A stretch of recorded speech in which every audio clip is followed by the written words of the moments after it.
Okay, Assalamualaikum warahmatullahi wabarakatuh semua. Dalam video ni saya nak share tentang uh, developments of idea. Bila dia beri projek tentang team space ni, saya rasa ramai yang mungkin baru kali pertama untuk nak develop idea tu. Okay.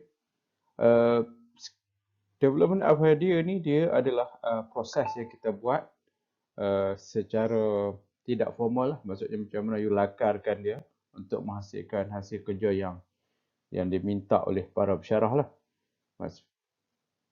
Sebelum menyiapkan kerja yang final tu, jadi proses buat sketcher dan sebagainya, dia tidak secara formal. Okay? You boleh belasah sahaja nak buat macam mana. Cuma yang penting kita boleh nampak idea tu. Jadi untuk berjumpa dengan lecturer, make sure sketches tu sketches yang jelas, yang boleh nampak idea, ada sedikit explanation. Kalau tengok di dalam dia punya background gambar ni, dia ada explanation kat sini kan.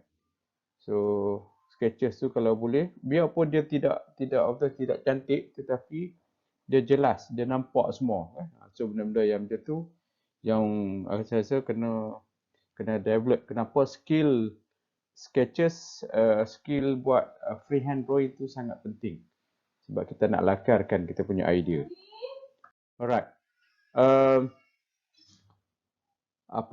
Sebelum pergi ke situ, asas memanglah kita kena lakarkan. Tetapi lakaran itu tidak akan nampak kalau research kita tentang konsep yang kita nak buat tidak ada. Jadi contoh macam kes ni fantasy kan. Fantasy. So perlu cari gambar yang bersesuaian, yang menggambarkan apa yang kita nak buat. Okay. Jadi sebelum dia boleh dapatkan hasilkan idea-idea macam ni, perlu buat research tentang keperluan dia yang kita suruh buat space inventory. Okay. Gambaran katil. Asas katilnya memang macam ni, tetapi nak kena dengan kita punya idea, maka timbullah idea-idea yang macam ni. Ataupun fantasi dalam bentuk underwater. Katil-katil yang macam ni kan. Dia punya bed head. Bed head dia tengok berubah-ubah. Inilah yang kita panggil sebagai interior element. Idea tu ditransfer dalam ruang pada interior element ni. Asasnya tetap sama, dinding, ceiling, katil. Tetapi pemahaman tentang benda-benda macam ni, pemahaman tentang interior element ni lah yang membuatkan kita boleh explore the idea. Jadi sketches, sebelum dapat katil yang bulat, mungkin asasnya di dalam sketches katil yang berbentuk empat segi, tetapi diubah kemudian di adjust untuk bersesuaian dengan kita punya idea. Contoh yang lain, romantik. So setting tu kita kena faham. Kalau kata kita nak sebut romantik, kita punya konsep yang kita pilih, apa yang membangkitkan suasana romantik tu. Warna, bentuk, color, psikologinya, elemen-elemen, accessories. Itu semua adalah benda-benda yang perlu kita tahu. Ni romantik. Suasana candlelight. Okay. Lepas tu warna yang selalu dikaitkan dengan romantik ni warna pink. Dan macam ni warna biru kan, warna-warna yang lembut.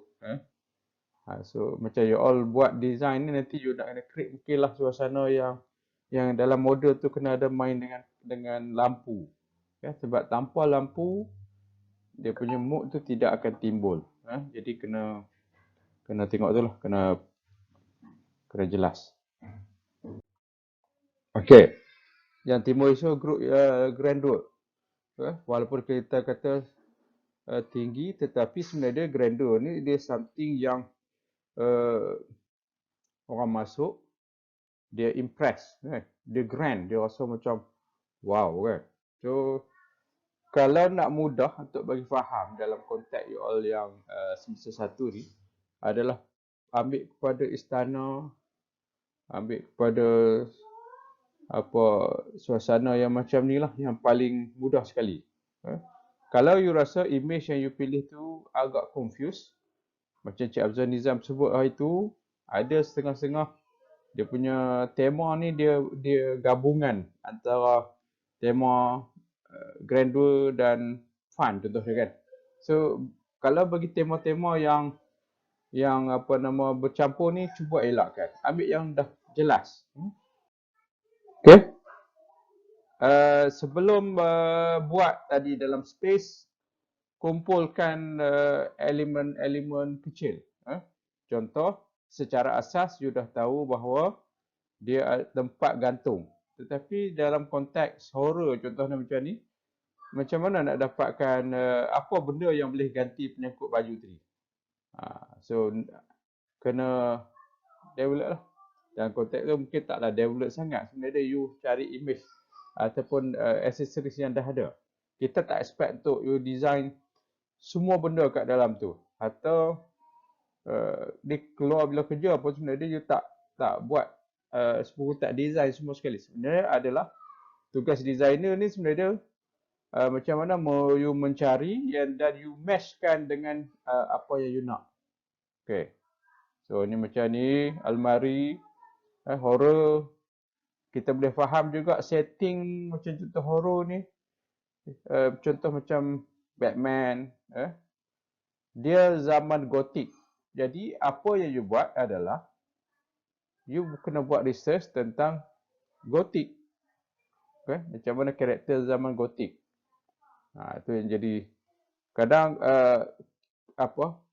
dengan kita kaitkan dengan style, dia dah membantu banyak dalam kita menghasilkan satu-satu design. Alright, ini yang semalam saya dah share dalam grup tema. Basically dalam sketches sebelum kita nak cari image dan sebagainya, kita kena faham secara konseptual apa yang kita nak buat. Tema ini terbentuk oleh sub-sub tema yang lebih kecil.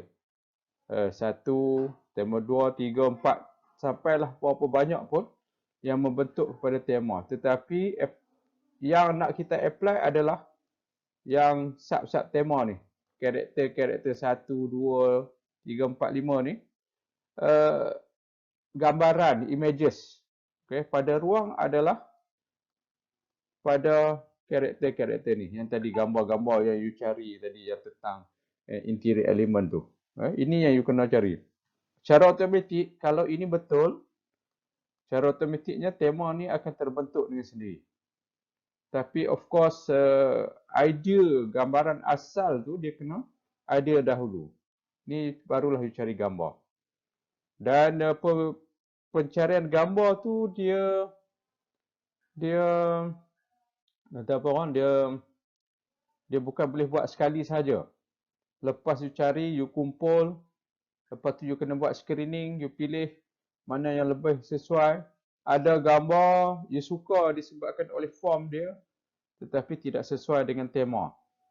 Tak sesuai tu maksudnya mungkin dia dalam kategori yang sama, tetapi tidak cukup kuat untuk nak express you punya idea. Jadi maka kena cari gambar lain yang lebih sesuai.